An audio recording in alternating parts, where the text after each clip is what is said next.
দর্শক শ্রোতা আসসালামু আলাইকুম। মনিস্টার নার্সারি পক্ষ থেকে আন্তরিক শুভেচ্ছা।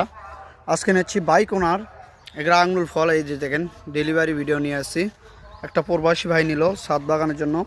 এই যে দেখেন প্রসেসিংটা হয়ে গেছে। এই যে ফল সহকারে আপনারা ক্রয় করতে পারবেন। এগুলো গাছ যদি নিতে চান মনিস্টার নার্সারিতে যোগাযোগ করবেন। এই যে জোপায় জোপায় ফল নিতে পারবেন। একটা গাছে দেখেন কীরকম ফল ধরা আছে।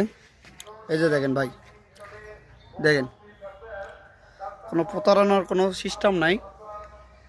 টেকনাফ থেকে তেঁতুলিয়া যে কোনো স্থানে কুরিয়ার মাধ্যমে এই আঙুরের ফলগুলো নিতে পারবেন। এটার নাম হলো বাইকোনার। এই আঙুর ফলগুলো নিতে চাইলে যোগাযোগ করবেন। এই যে দেখেন, আর কথা বাড়ায় না, আর একটা পর্বে দেখা হবে। আল্লাহ হাফেজ।